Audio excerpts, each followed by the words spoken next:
Hello everyone and welcome to my channel. In this video I'm going to review La La Land from 2016, directed by Damien and Chazelle.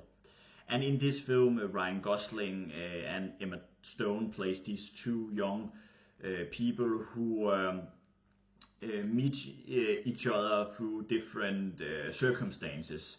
In the beginning they don't like each other very much, but all of a sudden they start to get to know each other, and starts having feelings for each other, and they start having a relationship. And at the same time there's a lot of music in this film because it's essentially a musical. So this film is a very how should I say, intense film with high tempo, a lot of colorful scenery, and a lot of great music. Actually, I think this is one of those modern films that I really think understands the essence of having great music to a film. It explores the idea what music does to people through different emotions, and it also sort of is a sort of a guideline to sort of develop this character and the plot. And this film is very much taking many reference to old cinema, not only musical but also just old classical films. It have reference to Rebel Without a Cause and Casablanca, and you can definitely see that through the film. And it has an old school sentimentality, which I really love. Actually, this is one of those few modern Hollywood films that really capture that feeling.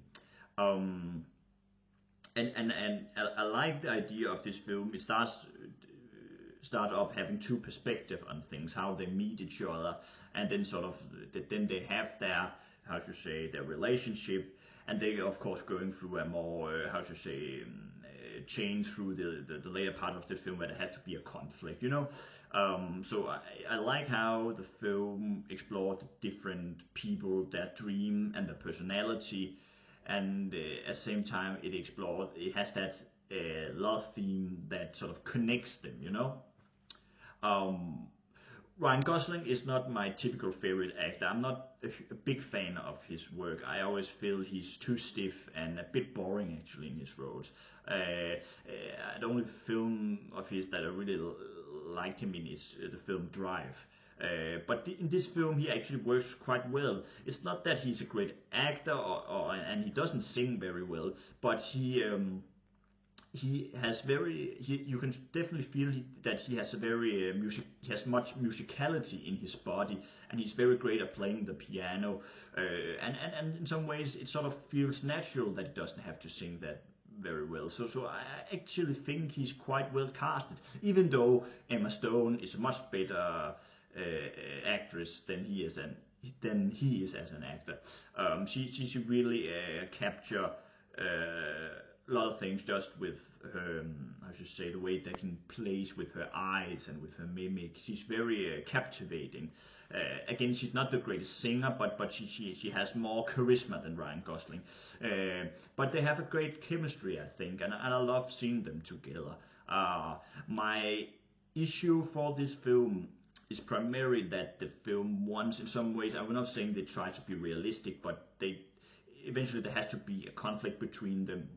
And when they come through that, I think the film becomes much more cliche, and it doesn't work as completely well. I think the fairy tale aspect of this film disappears. It's not very colorful anymore, and I think it's of course intentional that it has to be something to make a change. But I don't think it works completely as well, and I think the dialogue in these scenes is much more.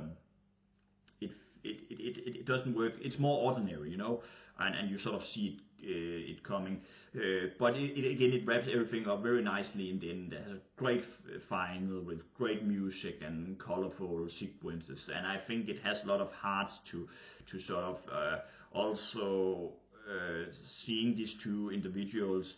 That what I like about the end is that it shows what could have been, and at the same time also what is going to happen, so I like that it has that again fairy tale kind of dream like tone to it, because this is also a film that it explores the past and the present. There's some sentimentality about the past. Ryan Gosling loves old jazz. Emma Stone loves old movies, and they have that sense of feeling that some nostalgic for that area, and but at the same time they also have to figure out how to live in the present, and that sort of comes through their relationship. It shows in their relationship, both the good and the bad. Um, and I think there's also that idea of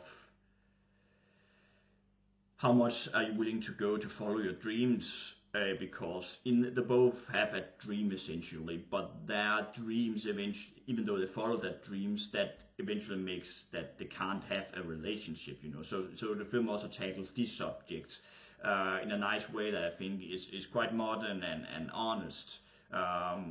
Of course, it's in the end, I would say that they of course both that dreams comes true. So it's not that everything goes completely wrong for them, but then they have an issue in their relationship. So there is consequences, and I like that because that also shows something about life in general, that two people can love each other very much.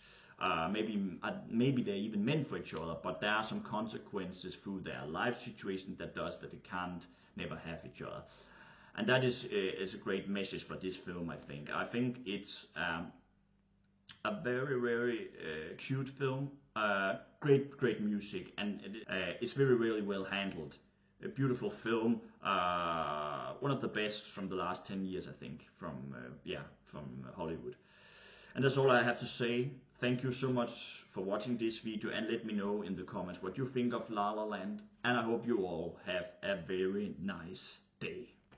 Bye.